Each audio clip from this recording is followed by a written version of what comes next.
अस्सलामु अलैकुम वरहमतुल्लाहि वबरकातुहू। बॉक्स की आवाज़।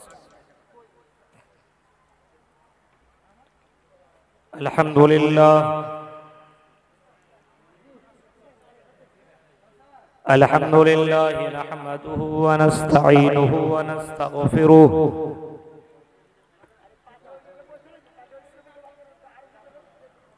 व नऊज़ु बिल्लाहि मिन शुरूरि अनफुसिना व मिन सय्यिआति अअमालिना।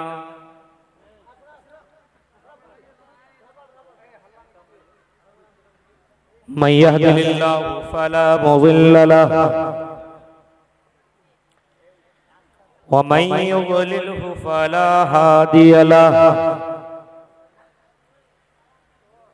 व अशहदु अन ला इलाहा इल्लल्लाहु वहदहु ला शरीक लहु व अशहदु अन्न मुहम्मदन अब्दुहु व रसूलुहु। अम्मा बाद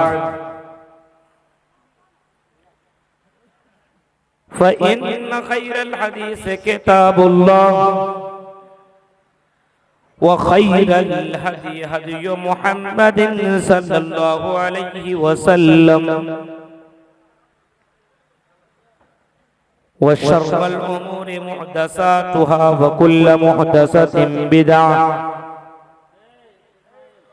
व कुल्ल बिदअतिन ज़लालह व कुल्ल ज़लालतिन फिन्नार। अऊज़ु बिल्लाहि मिनश शैतानिर रजीम। बिस्मिल्लाहिर रहमानिर रहीम। यरफ़इल्लाहु अल्लज़ीना आमनू मिनकुम वल्लज़ीना ऊतुल इल्म दरजात।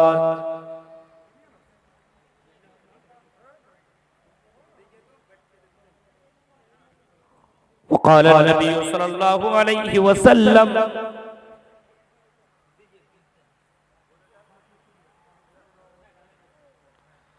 खैरुकुम मन तअल्लमल कुरआन व अल्लमह। रवाहु मुस्लिम। रब्बि इश्रह ली सदरी व यस्सिर ली अम्री वहलुल उक़दतम मिन लिसानी यफ़क़हू क़ौली। अल्लाहुम्मा रब्बि ज़िदनी इल्मा। आमीन। सदर मुहतरम, नाज़िम जलसा, स्टेज पर और जलसे में तशरीफ फरमा लाल बथानी और इसके अतराफ व अकनाफ से आए हुए मुअज़्ज़ज़ उलमाए किराम, काबिल क़द्र सामीन हज़रात, इस्लामी बुजुर्गों, नौजवान दोस्तों, प्यारे बच्चों और पर्दा नशीन मेरी माँ और बहन, आपका ये 2 रोज़ा प्रोग्राम 23 और 24 मई 2025 आखिरी शब है और मेरे बाद भी एक आपके सामने बेहतरीन मुक़र्रिर तशरीफ लाने वाले हैं। शेख इमदादुल्लाह मुज़ाहिरी साहब का भी आपके सामने खिताब होना है।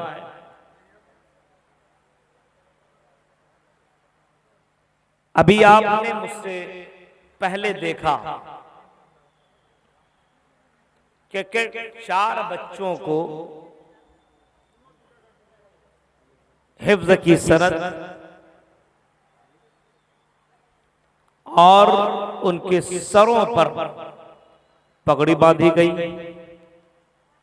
उनको सनद से नवाजा गया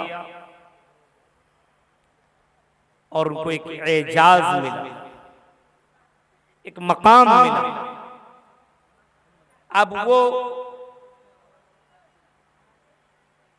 तालिबे इल्म से हट करके अब जो उनको सनद मिल चुकी है इस बुनियाद पर वो हाफिज कुरान की सनद उन्हें मिल चुकी है। अब हाफिज कुरान आलिम दीन। आज की अजीमुश्शान इजलास आम में मुझे जिस मौजू पर खिताब करना और यहाँ के जिम्मेदारान ने जो मौजू दिया है वो है उलमाए किराम की कदर व मंजिलत और उनकी जिम्मेदारियां।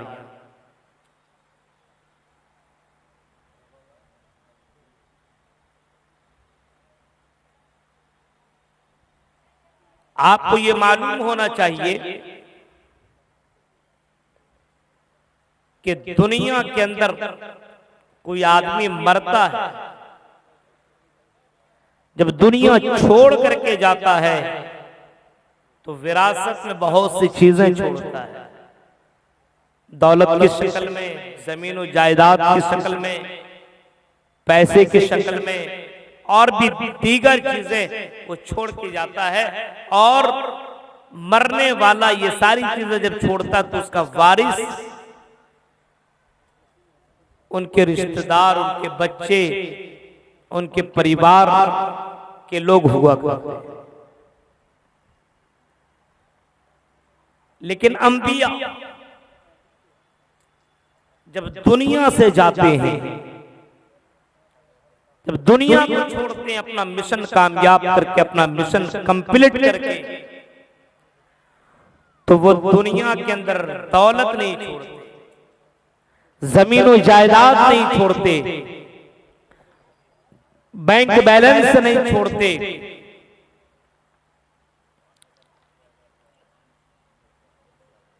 बल्कि वह इल्म छोड़ करके जाते हैं। और उनके वारिस कौन होते हैं? उलमा हुआ करते हैं। अल उलमा वरसतुल अंबिया, नबियों के वारिस उलमा हुआ करते हैं। और उलमा को न जमीन जायदाद मिलती है, न पैसे, न दौलत, न बैंक बैलेंस, बल्कि जो इल्म नबी छोड़ करके जाते हैं उस इल्म को उलमा अपने सीनों में महफूज किया करते हैं, उलमा हासिल करते हैं और फिर वही इल्म को दूसरों तक पहुंचाने का काम करते हैं। उलमा का मकाम अगर आप पता करना चाहें और मालूम करना चाहें तो कुरान की कई आयतें और आप उसको पढ़ते चले जाएंगे तो उलमा का मकाम आपको पता चलता चला जाएगा। आपको उलमा का रुतबा, उलमा का वैल्यू पता चलता चला जाएगा। अलग सी बात है कि अपने यहाँ उलमा का वो मकाम नहीं है, ये अलग सी बात है कि हमने अपने अपने अंदाज से लोगों का मकाम बना दिया है। लेकिन अल्लाह की दृष्टि में, अल्लाह की नजर में उलमा का जो मकाम है, मेरे प्यारे साथियों, अल्लाह कहता है शहीदल्लाहु अन्नहु ला इलाहा इल्ला हुवा वल मलाइकतु व उलुल इल्म काइमन बिल क़िस्त। अल्लाह इस बात की खुद गवाही दे रहा है। और आपको मालूम है, अगर आप किसी को गवाह बना रहे हैं, आपने कोई काम किया है और आप किसी काम में, किसी चीज में अगर किसी को गवाही के तौर पर रखना चाहते हैं तो आपकी नजर में वो कितना वैल्यू वाला आदमी होना चाहिए, कितना बेहतरीन आदमी होना चाहिए। किसी आम आदमी को आप गवाह नहीं बनाते हैं। किसी भी मामलात में, अच्छे काम में अगर आपने किसी को गवाही बनाई तो वो गवाह देने वाला हर मामला में नंबर 1 होता है। आपकी नजर में आम लोगों को आप गवाह नहीं बनाते हैं, खास लोगों को जो आपकी नजर में बहुत ही बेहतर हो उसको आप गवाह बनाते हैं। अल्लाह ताला कहता है शहीदल्लाह अन्नहु ला इलाहा इल्ला हु, अल्लाह इस बात की गवाही देता है कि अल्लाह के अलावा कोई इबादत के लायक नहीं। अल्लाह गवाही खुद दे रहा है अपने बारे में। अल्लाह खुद कह रहा है अल्लाह खुद गवाही दे रहा है कि पूरी कायनात का, पूरी जमीन जायदाद का, पूरी दुनिया का अगर कोई मालिक है, कोई रचयिता और रचनाकार है, कोई बनाने वाला है, कोई इबादत के लायक है, कोई पूजा योग्य है, तो अल्लाह तबारक व तआला है। उस अल्लाह के अलावा कोई इबादत के लायक नहीं। और अल्लाह ये भी कह रहा वल मलाइकतो, और फरिश्ते इस बात की गवाही देते हैं कि अल्लाह के अलावा कोई इबादत के लायक नहीं।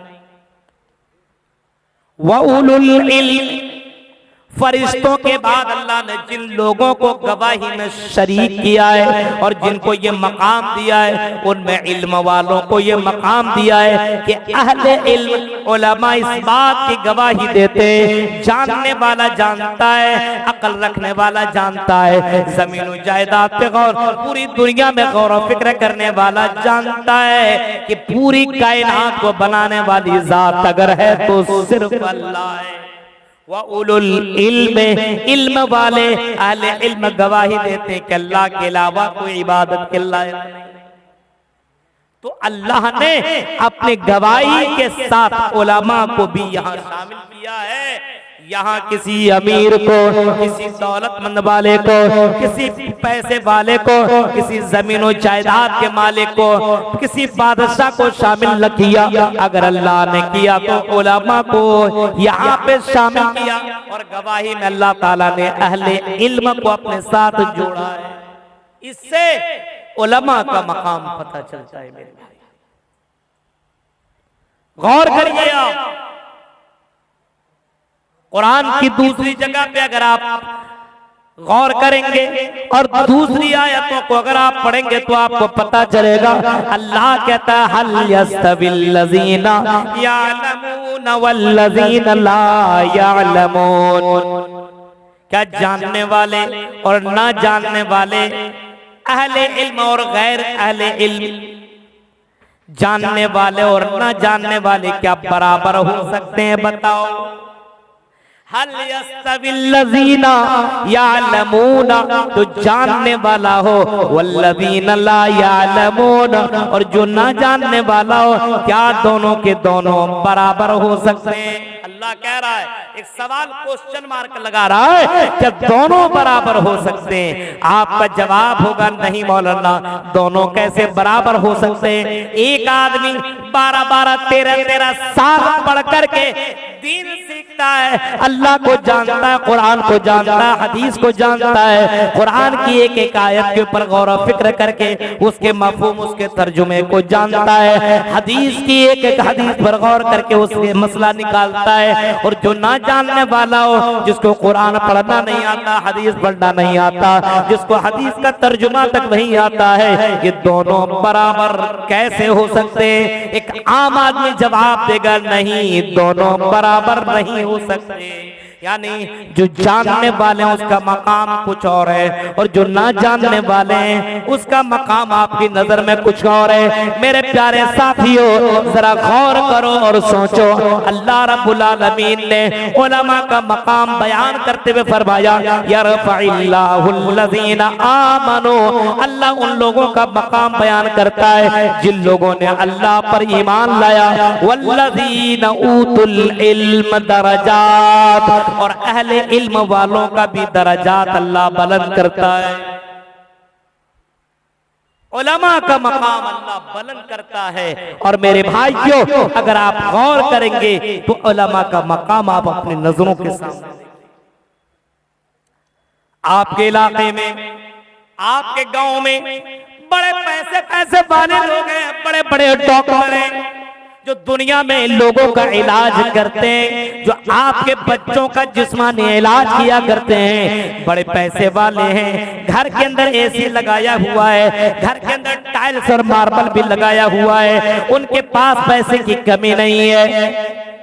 डॉक्टर हैं, इंजीनियर हैं, प्रोफेसर हैं, सारी डिग्रियां उनके पास है। लेकिन आप अपने नजरों के सामने देखिए, जब आप किसी गांव की मस्जिदों की मीनारों से अजान की आवाज आपके कानों में आवाज जाती है, अल्लाहू अकबर अल्लाहू अकबर, अजान की आवाज सुनते जैसे मस्जिद के अंदर तशरीफ लाते हैं, और जैसे मस्जिद के अंदर आप जाते हैं, उसी मस्जिद के अंदर आपके गांव के बड़े बड़े पैसे वाले भी मौजूद हैं, बड़े बड़े करोड़पति भी लोग मौजूद हैं, डॉक्टर भी हैं, इंजीनियर भी हैं, प्रोफेसर भी हैं।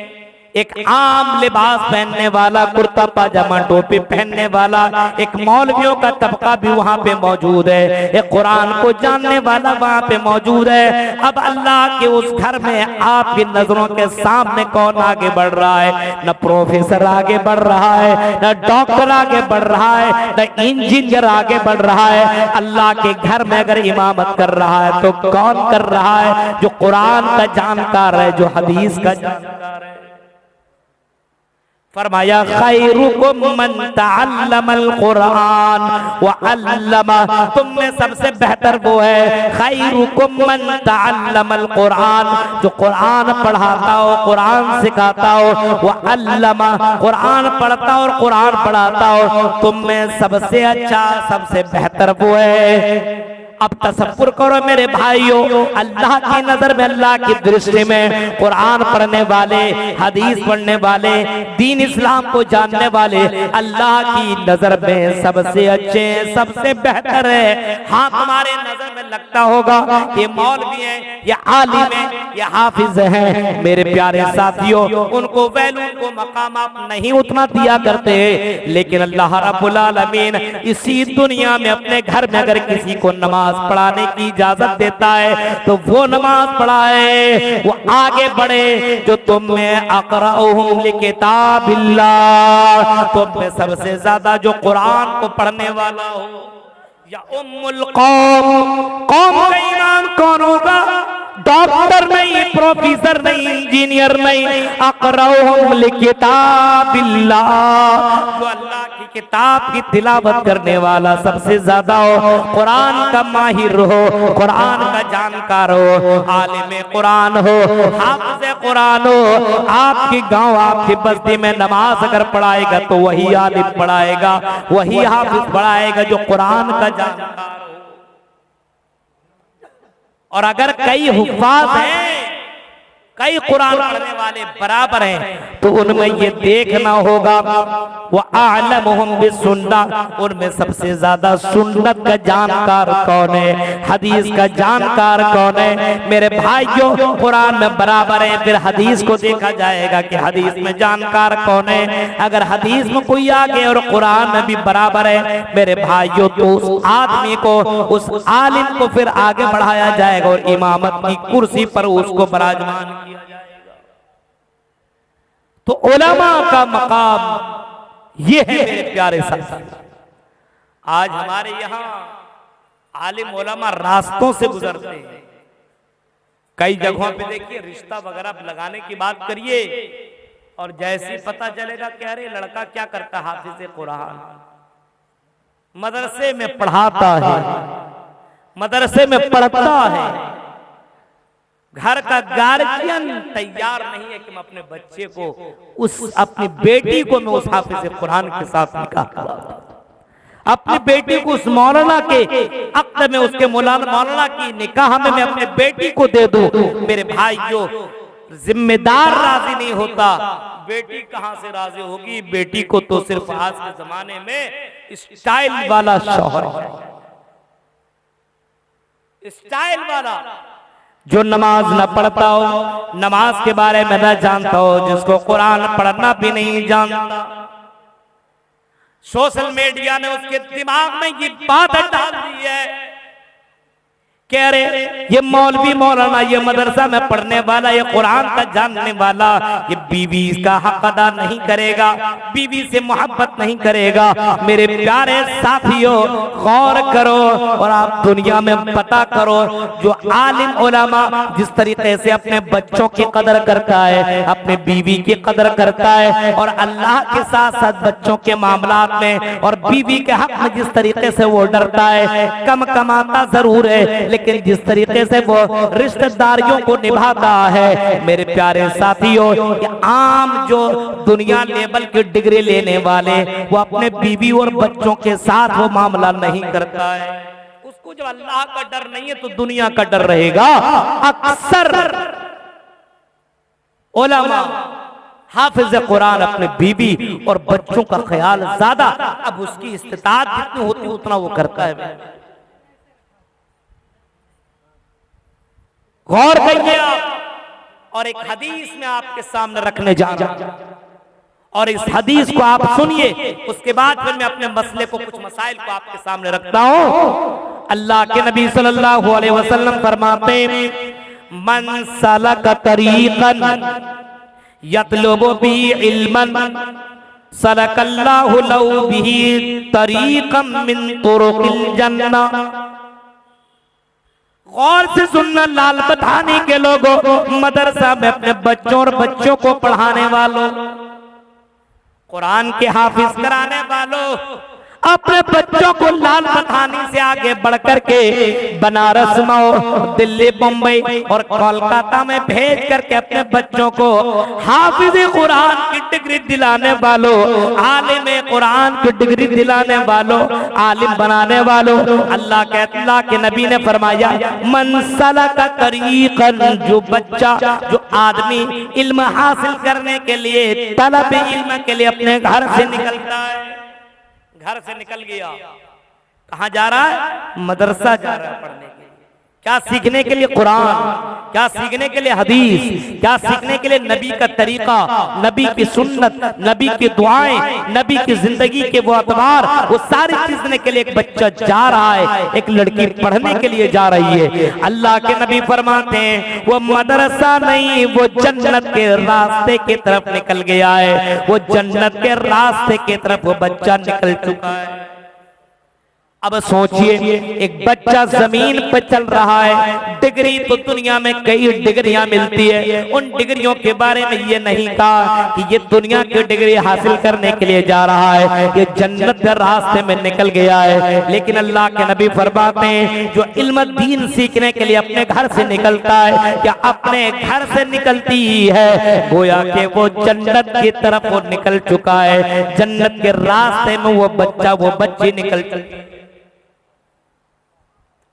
और इतना ही नहीं, वह इन्नल मलाइकता, जब ये बच्चा अपने घर से निकलता है, लड़की अपने घर से निकलती है इल्म दीन हासिल करने के लिए, तो अल्लाह के नबी फरमाते हैं, जो फरिश्ते हुआ करते हैं, अपने परों को उन बच्चों के लिए, उन तालिब इल्म के लिए, कुरान और हदीस हासिल करने वालों के लिए अपने परों को बिछा देते। पर बिछा रहे हैं कौन? वेलकम कर रहे हैं फरिश्ते, जो मासूम हैं, जिनकी गवाही अल्लाह ने अपने बाद फरिश्तों को जो शामिल किया है, ये फरिश्ते उनके लिए अपने परों को बिछा दिया करते हैं और ताज़ीम करते हैं, उनके लिए खुशामदीद करते हैं, और उनके साथ ये कोशिश करते हैं कि इसको किसी तरीके की परेशानी ना हो। अल्लाह तबारक व तआला ये जिस काम के लिए निकला, उस काम में इसको अल्लाह कंप्लीट करा दे, मुकम्मल करा दे। और आगे अल्लाह के नबी सल्लल्लाहु अलैहि वसल्लम फरमाते हैं कि आसमान और जमीन के अंदर जितने भी चरिंदा और परिंदा हैं, जितने भी हैवानात हैं, जब इल्म हासिल करने के लिए कोई आदमी निकलता है, कोई लड़का कोई लड़की निकल जाता है कुरान और हदीस सीखने के लिए, तो अल्लाह के नबी सल्लल्लाहु अलैहि वसल्लम फरमाते हैं, यस्तगफिरु लहु मन फिस समावाति व मन फिल अर्ज़, जमीन और आसमान के अंदर जितने भी चरिंदे और परिंदे सब उनके लिए दुआए मगफिरत करते हैं कि अल्लाह, आय अल्लाह, इस आलिम दीन को, आय अल्लाह, ये कुरान को जानने वाले को, कुरान कुरान हासिल करने वाले को, कुरान पढ़ाने वाले को अल्लाह इनके गुनाहों को अल्लाह तू माफ कर दे। सोच रहे हैं आप, दुनिया के अंदर जितने भी आसमान और जमीन के अंदर जितने भी चरिंद परिंद जो हैं, सब उस आलिम दीन के लिए, उस तालिबे इल्म के लिए, कुरान की जानकारी हासिल करने वालों के लिए, ये जितने भी हैं जिनको हम अपनी नजरों से नहीं देख रहे हैं, ये सब के सब उनके लिए दुआएं मग़फ़िरत करते हैं। बताइए, इतने लोग दुआ करें, अब सोच सकते हैं कितनी ऊंची शख्सियत है ये इल्म हासिल करने वाले लोग। सोच सकते हैं आप कि एक बच्चा मदरसे में पढ़ रहा है, एक आलिम मदरसे में पढ़ा रहा है, उसके लिए दुआ कौन कर रहा है? पूरी दुनिया के अंदर, आसमान और जमीन के अंदर जितने चरिंद परिंद जितने हैं, सब के सब उनके लिए दुआएं मग़फ़िरत करते हैं। यहां तक के वलहितानो, ये मछलियां जो समंदरों के अंदर मौजूद है, फी जौफिल मा, समंदर के अंदर जो मछलियां मौजूद है, ये मछलियां भी आलिम उलमा के लिए, अहले इल्म के लिए, इनके लिए भी दुआएं मग़फ़िरत करते हैं कि अल्लाह इन आलिमों को अल्लाह तो माफ कर दे, अल्लाह इनको बख्शिश कर बख्श दे।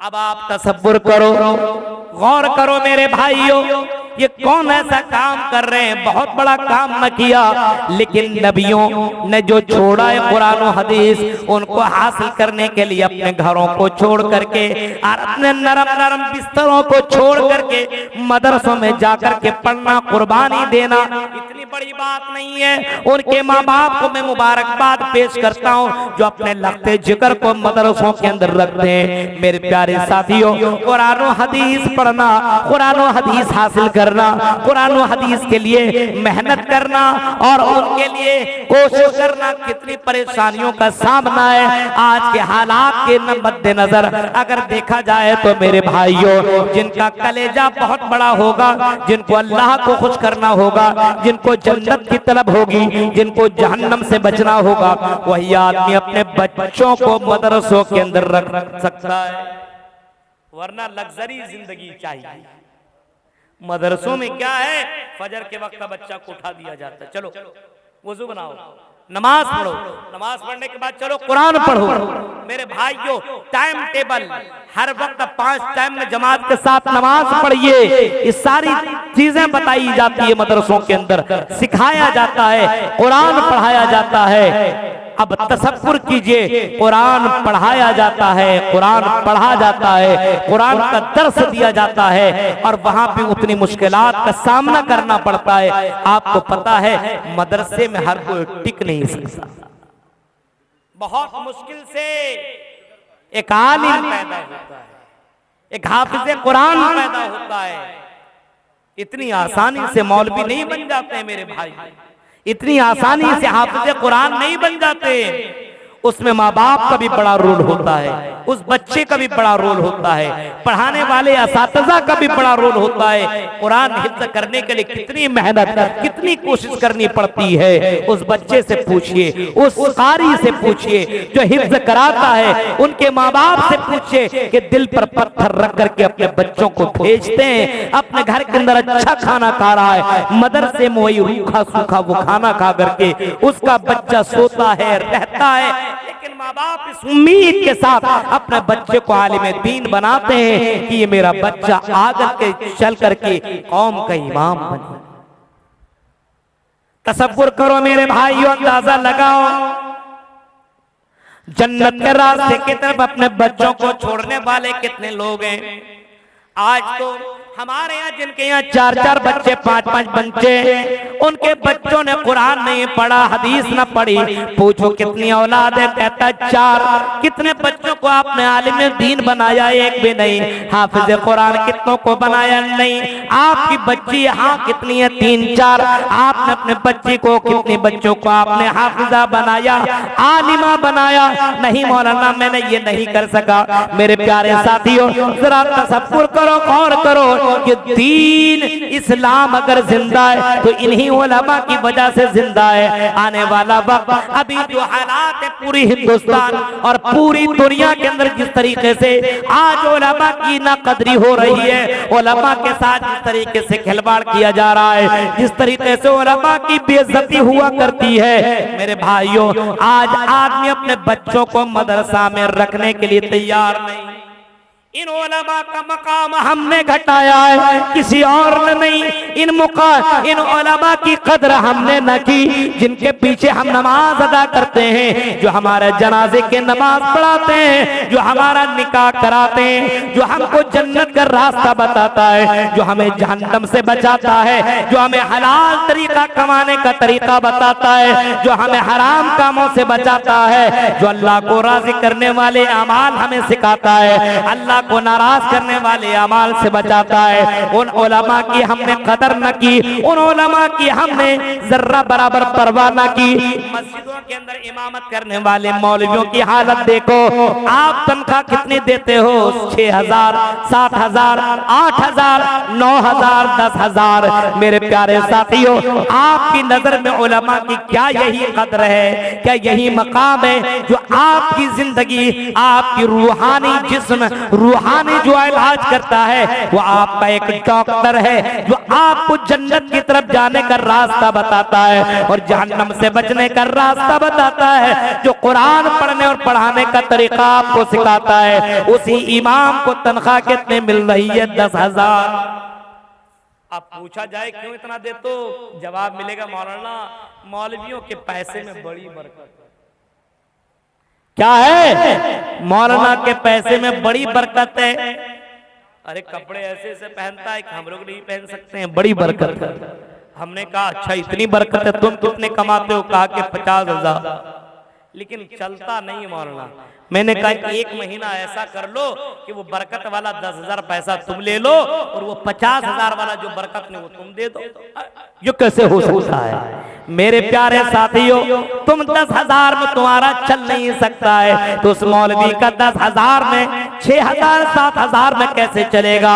इन मौलवियों को गलत रास्तों पे चलाने वाला कोई और नहीं है, अवाम है। अवाम ये पब्लिक है जो अपने मौलवियों की बेइज्जती करता है। मेरे भाइयों, अपने उलमा की कदर कर लो, अपने उलमा के मकाम को समझो। मेरे प्यारे साथियों, जिनके लिए ये फरिश्ते भी अपने परों को बिछा देते हैं, जिनके लिए दुनिया के अंदर जितने भी चरिंद परिंदे जो उनके लिए दुआए मगफिरत करते हैं, जिनके लिए ये मछलियां भी उनके लिए दुआए मगफिरत कर रही है, और जिनके लिए अल्लाह के नबी ने फरमाया अल उलमा वरसतुल अंबिया, अल उलमा वरसतुल अंबिया।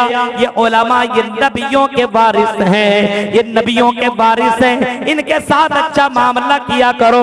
मेरे प्यारे साथियों, जरा तसव्वुर करो, गौर करो, आज उलमा का मकाम हमने बहुत ही ज्यादा गिरा दिया है। एक मौलवी रास्ते में जा रहा है, मेरे प्यारे साथियों, उस मौलवी की कदर इतनी भी नहीं की जाती है। अगर कहीं बाजार में गया, चाय पी रहा, खाना खा रहा, सारे काम कर रहा है, अरे मेरे भाइयों, कम से कम इतना तो कर सकते हो कि जिनके लिए ये फरिश्ते अपने परों को बिछा दिया करते हैं, जिनके लिए दुनिया के चरिंदे परिंदे उनके लिए दुआएं मग़फ़िरत करते हैं, आप अच्छा अच्छा खाना खा रहे हो, चलो उस बच्चे को, उस हाफ़िज़ कुरान को, सालिम दीन को, जहाँ पे तुम कुछ खा पी रहे हो, आइए मौलाना हमारे साथ थोड़ा 2 मिनट टाइम दे दीजिए, आइए आपके साथ हम थोड़ा सा चाय पानी कर लें, चलो हम आपके साथ अच्छा सुलूक कर लेते हैं, कहीं अल्लाह ताला हमसे राजी हो जाए। इस तरीके से भी उलमा की कदर की जा सकती है, लेकिन ऐसा नहीं। आज सबसे जलील तबका, सबसे बर्दाश्त करने वाला अगर कोई तबका है तो मौलवियों का तबका है, उससे ज्यादा कोई बर्दाश्त नहीं करता। मस्जिद का इमाम तो पूरी गांव की बीवी होती है, जिसके घर में नहीं चलती उसके मस्जिद में चलेगी। घर वाले जिसकी जर्रा बराबर वैल्यू नहीं देते, मस्जिद में जाएगा, मौलाना कहाँ गए हुए थे कल, क्यों नहीं कल आए थे? मेरे प्यारे साथियों, कोई भी मौलवी मौलाना को जो चाहे बोल देता है। अब तसव्वुर करो और अंदाजा लगाओ और सोचते चले जाओ हाफिज कुरान के मकाम को अल्लाह रब्बुल आलमीन क्या फरमाता है। अल्लाह के नबी सल्लल्लाहु अलैहि वसल्लम ने फरमाया कि क़यामत के दिन हाफिज कुरान से कहा जाएगा, वरतिल कमा कुन्त तुरतिल इक़राउल कुरान, कुरान पढ़ते चले जाओ क़यामत के दिन, कुरान पढ़ते चले जाओ। क़यामत के अल्लाह ताला कहेगा कुरान पढ़ते चले जाओ और तरतील के साथ पढ़ते चले जाओ। जहां तक पढ़ते चले जाओगे, जितनी आयतें पढ़ोगे, एक एक आयत के बदले तुम्हें एक एक मंजिल अता किया जाएगा। एक हाफिज कुरान अल्हम्दुलिल्लाह रब्बिल आलमीन से शुरू करेगा और अगर कुरान याद रहेगा और पूरे कुरान को अगर 6666 आयतों को अगर वो पढ़ लेगा तो बात मुफस्सिरीन कराम लिखते हैं कि कुरान करीम के अंदर जितनी आयतें हैं उतनी जन्नतों के अंदर मंजिलें हैं। उन तमाम मंजिलों पर एक हाफिज़ कुरान सबसे ऊंचाई में पहुंच जाएगा। फ़इन्न मंज़िलतिका आखिर आयतिन तक़रऊहा, फरमाया तुम्हारी मंजिल वहां होगी जहां तुम्हारी आखिरी आयत खत्म होगी। ये हाफिज़ कुरान का, ये आलिम कुरान का मकाम है मेरे भाइयों। अल्लाह कहेगा पढ़ते जाओ और जन्नत की सीढ़ियों को चढ़ते जाओ। तो उलमा का मकाम बहुत ज्यादा है। वक्त बड़ी तेजी के साथ गुजर रहा है मेरे भाइयों, क्योंकि मुझे निकलना है भी है और मैं आपके यहाँ 8-9 बजे पहुंच भी किया था और जिम्मेदारान से मैं बात भी किया था कि मुझे किसी भी हाल में 1:30 बजे छोड़ देना है, मुझे ट्रेन पकड़नी है, मुझे निकलना है, कल ड्यूटी भी है। और जानते हैं कि आजकल गवर्नमेंट जॉब में कुछ ज्यादा ही दिक्कतें आ रही है मेरे प्यारे साथियों। तो उलमा का मकाम बहुत ही ज्यादा है। अब उनकी जिम्मेदारी क्या है, ये चंद अहम बातें मैं बयान करके मैं अपनी बात को खत्म करता हूं। उलमा की जिम्मेदारी बहुत ज्यादा है आज के दौर में। जिम्मेदारी है, आप अगर मस्जिद के जिम्मेदार हैं, आप मस्जिद के इमाम हैं, तो मस्जिद के इमाम होने के नाते सैलरी देने वाला जितना दे रहा है, आप उनसे बात करके मुझे इतना दीजिए। आप ऐसा नहीं है कि आप सैलरी कम लें और गलत रास्तों को अपना करके हराम तरीके से पैसा कमाएं। देखिए ना, गलत मसलक वालों को देखिए, 2-3 हजार रुपये में इमामत बन जाएगी, लेकिन जुमेरात के दिन क्या करेंगे, फातिया। अब 200-300 घर में फातिया किया, 50-50 रुपया करके जोड़ लीजिए। तावीज दे रहा है, उसका अलग पैसा ले रहा है। हाँ, पानी पड़ रहा है, उसका अलग पैसा ले रहा है। लेकिन अहले हदीस के उलमा अल्हम्दुलिल्लाह इससे दूर हैं। अहले हदीस के आलिम, कुरान और हदीस के आलिम मेरे भाइयों, इमामत तो करता है लेकिन हराम तरीके से पैसा, तावीज दे करके पैसा। और जो मौलवी ऐसा करता है वो मौलवी के नाम पर कलंक है। तावीज दे करके आपने उसको शिर्क पर आमादा कर दिया। अब वो नमाज भी पढ़ता फिर भी उसकी नमाज नहीं होगी, वो इबादत करता फिर भी उसकी इबादत नहीं होगी। अब तो वो जहन्नम के अंदर चला जाएगा। इस वजह से एक आलिम की जिम्मेदारी बनती है कि लोगों को तौहीद वाला बनाए, लोगों को शिर्क से पाक करे।